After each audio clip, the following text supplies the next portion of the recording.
Je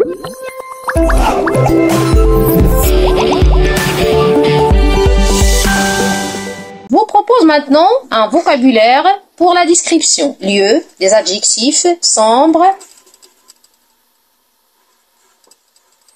Sombre, ça veut dire obscur, n'a pas de lumière. Triste, alors tous les synonymes de la tristesse. Triste, malheureux, ennuyeux, mélancolique, mûr. Alors tous ces mots, ils sont dans le roman. Comme des murs, comme une lèpre. On a l'adjectif affreux. Il y a une liste. Si vous revenez au roman, vous allez trouver d'autres mots pour la description. Toujours, on peut utiliser morne, inquiétant, menaçant, solitude, puisque le condamné il est seul dans sa cellule, pas de soupirail, c'est comme une boîte de pierre. Je vais ajouter aussi les arguments de la description dévalorisante. La privation de liberté, la marginalisation,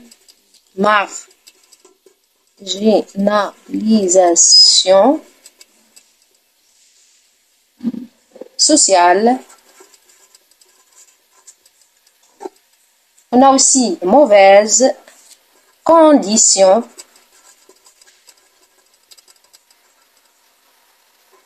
de détention.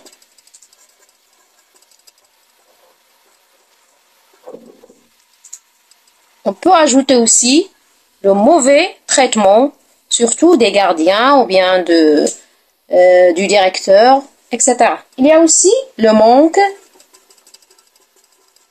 de sécurité. Et cela a un impact sur le prisonnier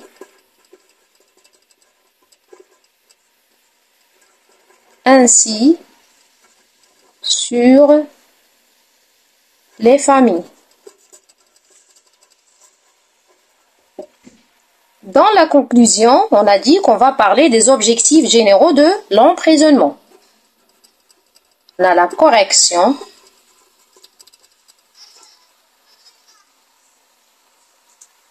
l'éducation,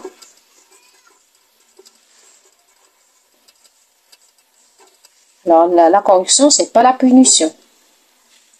La protection de la société. Bien sûr, contre le comportement des personnes dangereux. C'est-à-dire les criminels qui ont commis des horribles crimes. Est-ce que vous me suivez encore? Faites une réaction en levant la main. Parfait. Puisqu'on a dit que Victor Hugo, il est contre ce comportement dans la prison, il a dit dans une citation, celui qui ouvre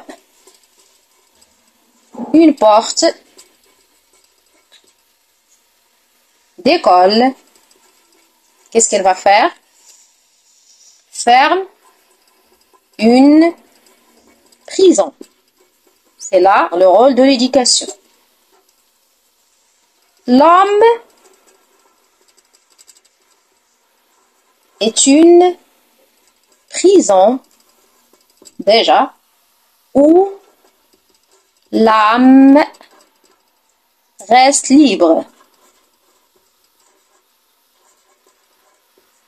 On doit être libre puisqu'on est déjà prisonniers par notre âme. On fait toujours à la fin un rappel sur l'utilisation des moyens lexicaux et les connecteurs logiques, parce que lorsqu'on corrige, on trouve que il y a des élèves qui enchaînent sans moyen de liaison.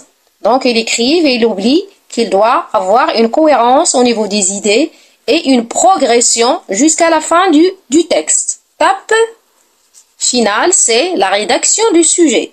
Donc, chacun va faire un travail individuel en utilisant la grille d'auto-évaluation pour voir est-ce que vraiment il a appliqué les étapes de ce sujet ou bien il a raté quelque chose. Donc, c'est obligatoire cette grille d'auto-évaluation. Je vous présente une grille d'auto-évaluation.